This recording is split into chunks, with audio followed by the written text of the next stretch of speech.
Jadi kata Imam Syafi'i, semua manusia itu akan hancur kecuali dia berilmu. Jadi, tapi orang-orang berilmu juga tetap akan hancur kecuali mereka amilun, menjalankan ilmunya. Manusia itu hancur tanpa ilmu, tapi ilmu tidak ada gunanya tanpa amal. Dan orang yang beramal pun pada akhirnya juga akan hancur kecuali orang-orang yang ikhlas.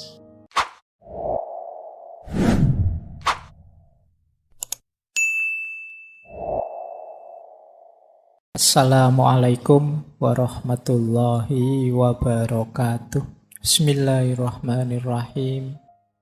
Kata ikhlas, ya dia bentuk masdar dari akhlaso yukhlisu ikhlason. Jadi ini artinya bersih, murni, jernih. Tapi kalau ikhlas ini beda dengan sofa. Kalau sofa itu bersih yang memang aslinya bersih. Jadi misalnya ada air putih, bersih, jernih, itu namanya sofa. Tapi kok air ini sudah tercampur apa? Kemudian kita pisahkan campurannya dan dia kembali bersih, itu ikhlas namanya. Jadi itu bedanya ikhlas dengan bersih biasa. Jadi semula dia terkotori, tapi terus kita bersihkan. Setelah kita bersihkan, dia statusnya ikhlas. Tapi kalau yang murni asli belum terkena apa-apa, itu namanya sofa. Bahasa Arabnya begitu. Nah ini jadi kata dasar ikhlas itu berarti maknanya adalah bersih, jernih, setelah sebelumnya dia terkontaminasi atau terkotori.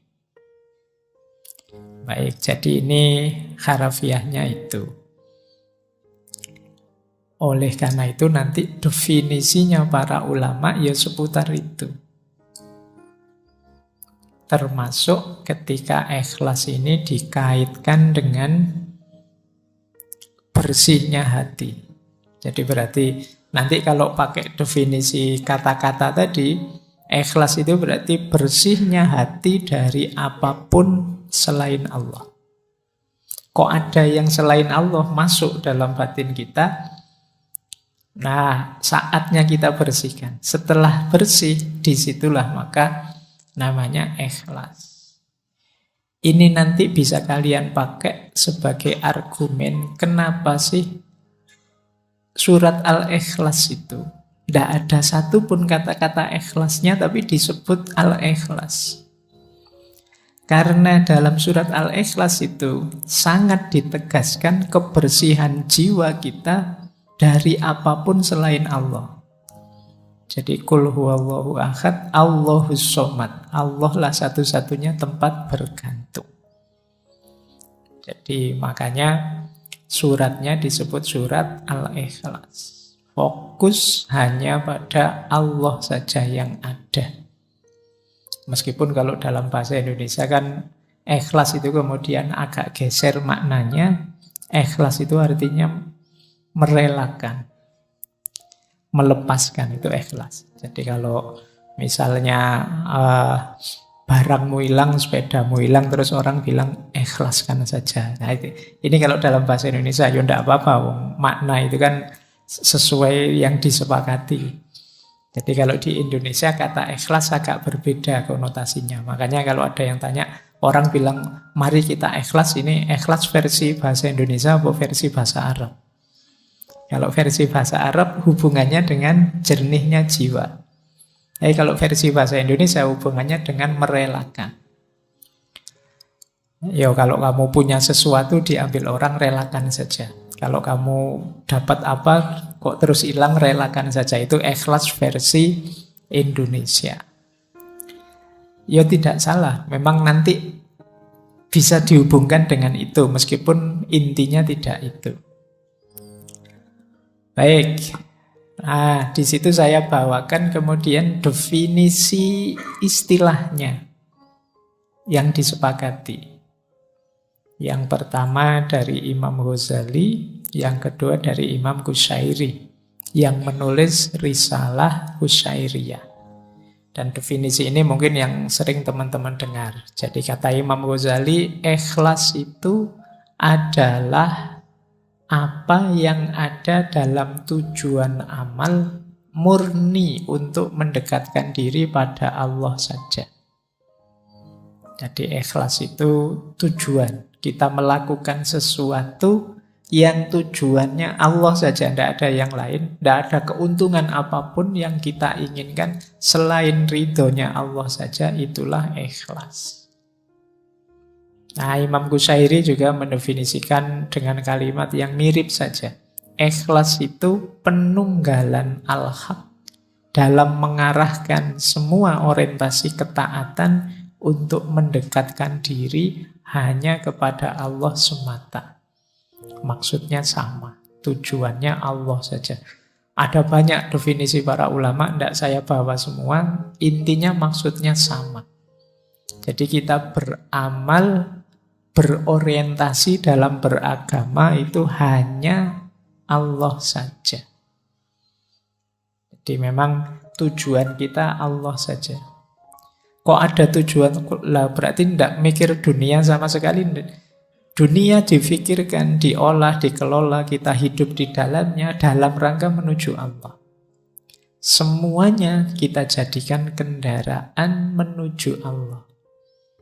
Nah, berarti saya tidak kerja, Pak. Ya kerja, cuma kerja dan hasilnya dipakai untuk mendekat pada Allah. Berarti saya tidak perlu belajar ilmu ini, ilmu itu, toh Pak, ilmunya tetap ilmu ikhlas saja. Ya enggak, ya tetap belajar apapun yang kamu butuhkan, kamu perlukan, tapi nanti jadi kendaraanmu untuk tambah dekat pada Allah. Jadi ini orang yang ikhlas. Dan banyak ayat-ayat Al-Quran yang menyebut itu. Malam hari ini sengaja tidak saya bawa, sudah sangat sering disebut di banyak ceramah, di banyak pengajian.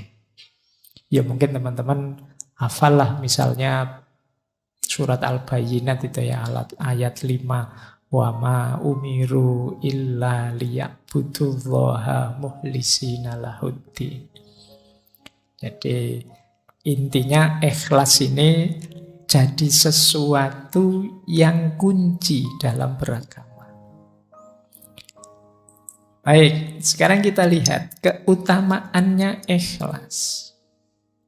Ini saya ambil ada kalimat menarik dari Imam Syafi'i. Kata beliau, halakan nasu kulluhum illal ulama. Wa halakal ulama'u kulluhum illal amili. Wa halakal amiluna kulluhum illal mukhlisin wal mukhlisun ala khadrin alim.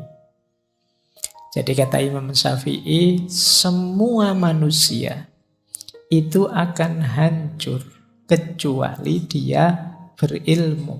Jadi kalau kita hidup tanpa ilmu, hidup kita akan hancur.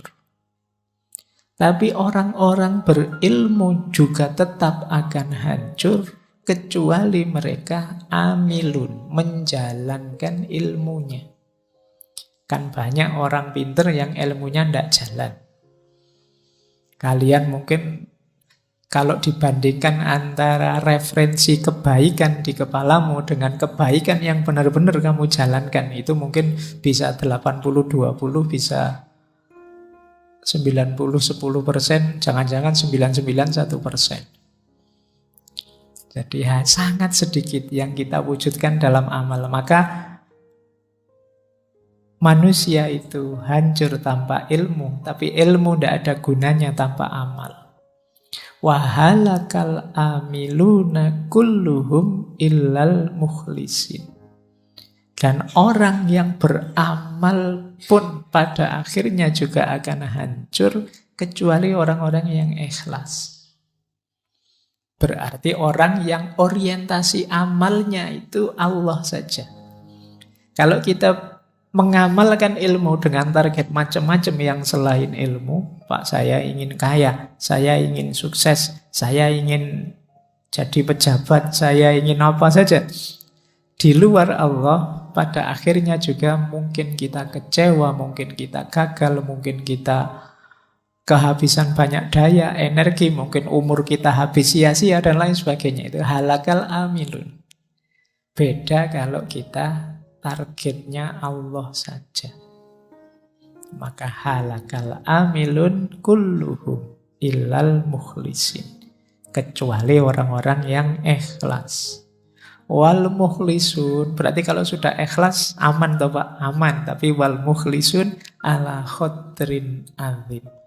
Orang-orang ikhlas itu ya ujiannya banyak, tantangannya banyak. Dia harus hati-hati. Nanti kita lihat ada banyak sekali tantangan-tantangan orang ikhlas. Ini kalimatnya Imam Syafi'i ini sering saya sampaikan dengan logik yang saya gambar itu. Bahwa manusia itu berharga karena ada rohnya, nyawanya. Tapi nyawa manusia yang hidup ini berharga ketika ada ilmunya. Ilmu ini berharga ketika ada amalnya. Dan amal ini berharga ketika ada ikhlasnya.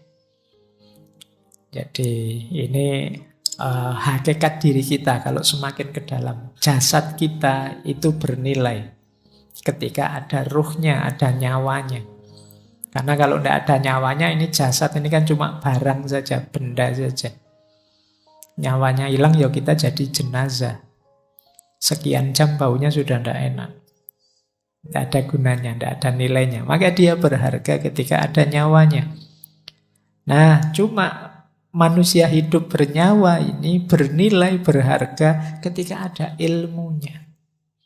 Yang membedakan kita dengan semua makhluknya Allah yang lain itu ilmunya. Tapi ilmu ini juga berharga, bernilai ketika ada amalnya. Buat apa? Ilmu yang teoritis saja, dihafalkan saja, numpuk sebanyak itu di perpustakaan, gunanya apa? Tidak ada harganya kalau tidak ada amalnya. Bayangkan Indonesia ini memproduksi berapa banyak konsep, berapa banyak teori. Dari kalian saja yang mahasiswa, coba dihitung. Di kampus saya UIN itu setahun 4 kali wisuda. Setiap kali wisuda 500-an orang. Berarti 2000 satu tahun. 2000 itu semuanya bikin skripsi, tesis, disertasi. Bayangkan kalau setiap skripsi, setiap tesis tadi menyumbangkan sesuatu untuk hidup kita berbangsa, bernegara, beragama. Kontribusinya adalah kecil saja dari satu skripsi. Dari kampusku saja 2000 kontribusi setiap tahun. Ditambah kampusmu, ditambah kampus yang lain, berapa ribu kampus di Indonesia ini. Oh, itu kalau ada dimensi amalnya semua, Indonesia ini jaya sudah. Luar biasa. Cuma ya kan kalian tahu sendiri kan pada akhirnya skripsimu itu yang numpuk di perpustakaan. Isinya juga begitu-begitu. Nanti ditiru adik kelasmu. Ya. Ya sekarang ada Turnitin tidak bisa jiplak. Tapi kan ya kamu sudah pinter ganti kalimat. Apalagi saya kemarin ada yang cerita itu ada trik-triknya Pak biar tidak terdetek oleh Turnitin. Ya, ya wis pintermu memang di situ. Jadi ya makanya akhirnya ya apa kalau bahasa agama jadi tidak barokah ilmumu. Cuma numpuk di perpustakaan-perpustakaan. Kamu juga saya yakin waktu nggarap skripsi kan tidak terbersit nawa itu ilmu lillahi ta'ala. Bayanganmu kan sementing ndang lulus, sementing cuma itu dok pikiranmu. Ndang dapat gelar, ndang tidak ditanya-tanya kapan lulus, pikiranmu itu saja. Ya sudah. Ya kita memanen apa yang kita tanam. Apalagi level paling tinggi ikhlas. Jadi sudah diamalkan pun kita masih perlu ikhlasnya. Baik, ini keutamaannya. Nah, kalau digambar keutamaan ikhlas itu loh. Ikhlas itu bagian dari rute kita ilaihi roji'un. Kembali kepada Allah. Jadi perjalanannya manusia di bumi ini kan sebenarnya bukan perjalanan kemana, tapi perjalanan kembali. Yang perjalanan itu awalnya adalah ikhlas. Ikhlas itu niat nawa itu untuk Allah saja. Jadi perjalanan kembali ke Allah itu kan perjalanan untuk Allah. Jadi titik tolaknya perjalanan hidup kita adalah niat yang ikhlas. Titik tujunya ya Allah, keridhoannya Allah. Jalannya isinya amal soleh. Jadi amal yang ikhlas menuju ridhonya Allah. Ini mode hidup ideal kalau dalam Islam. Baik, jadi inilah gambaran keutamaannya ikhlas. Kita lihat sekarang komponennya. Kelihatannya sederhana cuma lillahi ta'ala. Tapi ya implementasinya tidak sesederhana definisinya. Orang ikhlas itu pasti dalam dirinya ada 5 karakter itu. Zuhud, warok, syukur, sabar, dan tawakal. Jangan dikira pokoknya lillahi ta'ala hanya untuk Allah saja. Ya kalau sekadar kamu ucapkan nawa itu lillahi ta'ala gampang. Tapi begitu dimanifestasikan, lillahi ta'ala itu mengandung 5 komponen itu. Jadi ada zuhudnya pasti. Zuhud itu kondisi jiwa yang sudah tidak lagi tergoda oleh dunia.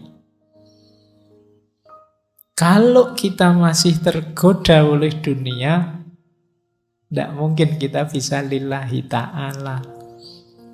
Pikiran kita mesti masih macam-macam. Jadi kalau ditanya lillahi ta'ala mas, lillahi ta'ala kok saya karena Allah. Nanti begitu nilainya jatuh, wah kurang ajar saya sudah. Nah, berarti kamu tidak kuat dapat ujian itu. Wong yo cuma nilai saja ngapain sih? Iya Pak, tapi masa depanku yo. Jadi tidak mungkin kalau jiwa tidak zuhud itu sulit untuk lillahi ta'ala. Karena dunia masih mudah menggodamu. Yang kedua warok. Warok itu kemampuanmu mengendalikan diri. Sehingga tidak mudah terjatuh pada perbuatan dosa dan maksiat. Orang namanya wirai. Jadi misalnya, wah saya kalau datang ke sana ini nanti mesti diajak macam-macam sama temanku, nolaknya tidak enak. Sudahlah saya tidak usah datang saja. Ini kemampuan mengendalikan diri. Atau tiba-tiba ketemu teman yang wah ngajak ngomong aneh-aneh, ngajak mencaci maki siapa, aku tidak ikut-ikut. Ini warok. Kemampuan menjaga diri. Sulit orang bisa lillahi ta'ala kalau dia tidak punya kemampuan mengendalikan diri. Jadi kalau dia mudah terseret arus. Karena kita dituntut untuk fokus terus perjalanan kita menuju Allah terus. Kalau kita mudah terseret arus, ya rutenya bisa berubah. Harusnya menuju Allah itu bisa sampai mana-mana. Nah, ini karakter kedua. Zuhud itu kondisi jiwa, warok itu kemampuan mengendalikan diri. Yang ketiga, syukur. Orang bersyukur itu orang yang sadar bahwa apa apapun yang dia raih, kesuksesan, kenikmatan, keberhasilan apapun, sumbernya Allah saja, maka aku terima kasih pada Allah. Ini syukur. Tidak mungkin orang bisa ikhlas kalau menganggap bahwa akulah yang mampu, akulah yang bisa, meskipun tanpa pertolongan Allah. Ya orang yang seperti ini ya orang sombong namanya. Merasa mampu, merasa bisa, merasa benar, merasa besar. Orang yang tidak bersyukur, perjalanannya lillahi ta'ala pasti terhalang. Yang menghalangi siapa? Dirinya sendiri. Jadi batu penghalang perjalananmu lillahi ta'ala itu dirimu sendiri. Karena kamu nafikan nikmatnya Allah, hadirnya Allah yang jadi sebab keberhasilan. Yang keempat, sabar. Kalau ini kebalikannya. Kalau syukur tadi kan ketika dapat nikmat. Sabar ini ketika dapat yang tidak enak, yang musibah-musibah. Kita sadar, oh ini memang ketetapannya Allah, pemberiannya Allah. Apapun itu aku terima dan aku sabar. Nah, jadi ya lawannya sabar ya orang yang ingkar, orang yang tidak terima di nas buruk. Dapat jatah yang tidak enak. Kadang-kadang orang itu ada yang ketika dapat musibah ingat Allah malahan, tapi ketika dapat nikmat, lupa pada Allah. Sebaliknya ada orang ketika dapat nikmat, ingat Allah. Ketika dapat musibah, justru marah-marah, lupa pada Allah. Nah, saya tidak tahu kalian orang yang tipe mana, atau dua-duanya tidak ingat Allah. Kalau pas lagi dapat musibah, ngamuk-ngamuk, dapat senang, terus senang-senang, ekstase, lupa sama Allah. Nah, orang ilaihi roji'un, orang lillahi ta'ala itu dia pasti punya karakter syukur, punya karakter sabar. Yang kelima, tawakal. Kalau tawakal ini pasti, ini sering diidentikan ikhlas itu ya tawakal. Memasrahkan semuanya pada Allah. Cuma ada bedanya, karena tawakal itu sikap batin setelah ikhtiar dijalankan. Baru tawakal. Jadi kalian dikasih tugas dosen, sudah dikerjakan semaksimal mungkin, dikumpulkan, nanti dapat nilai berapa, saatnya tawakal. Tapi kok dapat tugas dari dosen, Mas kok enggak ngumpul, saya tawakal saja Pak. Itu enggak masuk namanya tawakal, belum ngapa-ngapain sudah tawakal. Jadi nah ini komponennya ikhlas itu jiwa yang tawakal. Tapi setelah ikhtiar. Tidak sebelum ikhtiar. Belum berusaha apa-apa kok sudah tawakal. Belum nembak kok sudah pasrah. Sudahlah, terserah Allah saja. Kalau jodoh ya nanti datang. Kalau tidak jodoh ya oh itu namanya bukan tawakal. Ya diikhtiari. Kalau tidak jodoh, pasrahkan pada Allah. Kan gitu, kamu logikanya kebalik. Jadi sejak awal sudah bilang, belum apa-apa sudah bilang, biar aja Pak, nanti kalau jodoh ya ketemu-ketemu sendiri ya. Keliru rumus tawakalnya di depan. Jadi niatnya lillahi ta'ala, diupayakan semaksimal mungkin, kalau meleset, pasrahkan pada Allah. Itu namanya tawakal. Orang ikhlas pasti tawakal. Oke, jadi ayo kita perhatikan karena ini bulan ini temanya muhasabah. Sejauh mana kualitas zuhud, warok, syukur, sabar, tawakal hidup dalam diri kita. Jadi saya yakin ada, ya saya tidak tahu berapa persen. Mungkin ada yang masih wujudnya sudah agak besar, mungkin ada yang kecil sekali, mungkin ada yang tidak kelihatan. Mungkin dalam diri kita, kesuhudan itu, kewaroan itu, rasa syukur, sabar, tawakal. Kalau hidup semua dan fungsional, hidupmu akan tenang. Ini orang yang benar-benar mukhlisin. Hidup memang lillahi ta'ala. Nah, Ada beberapa ilustrasi saya selingi dengan ini ya. Ini yang pertama ada ilustrasi orang ikhlas itu seperti apa sih? Ini pertama saya ambil dari Syekh Abdul Hamid Al-Angkuri. Angkuri itu angkara. Kata beliau, sebagian ahli hikmah berpendapat kalau kalian bingung ikhlas itu seperti apa, kata beliau, ikhlas itu seperti penggembala kambing yang sedang beribadah, sholat misalnya. Penggembala kambing itu ketika dia sholat ibadah, di samping gembalaannya, dia tidak pernah mikir yang lain. Dia tidak pernah mikir ini nanti kambing-kambing muji saya apa anu saya, enggak. Jadi lawannya ikhlas itu kan riya. Orang yang tidak lillahi ta'ala, ada pamrih-pamrih lain selain Allah, disebutnya kan riya. Ini penggembala kambing ini tidak mungkin riya. Oh, biasanya kan penggembala kambing itu adanya jauh di tempat-tempat di mana bisa kambing dapat minum, dapat makan. Jauh dari keramaian. Penggembala kambing itu kalau beribadah, dia tidak mikir pamer. Mau pamer pada siapa? Tidak ada siapa-siapa. Adanya ya cuma kambingnya. Apa dia gaya kayak orang soleh terus dipuji sama kambingnya? Ya udah. Jadi beribadahlah seperti dia, penggembala kambing ini. Kata Syekh Al-Angkuri. Jadi orang beramal tidak usah peduli pandangan manusia terhadapnya.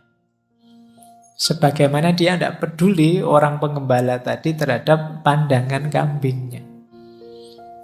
Yo, pandangan kambing kan tidak perlu kita dengarkan misalnya. Wah, tiba-tiba kok kambing memuji kan kamu, alah wong kambing aja kok. Posisikan komentarnya orang, pandangannya orang di situ, kata Syekh Abdul Hamid. Oke ya, ya mungkin ini yang saya bilang seperti saya bilang di awal tadi ya, Pak, contohnya kok yo kambing toh Pak. Ayo situasi cocoknya mungkin audiens beliau atau tempat beliau hidup itu banyak pengembala kambing. Contohnya kambing gembalaannya. Oke, baik. Nah, ilustrasi pertama. Nanti ada uraiannya lebih panjang.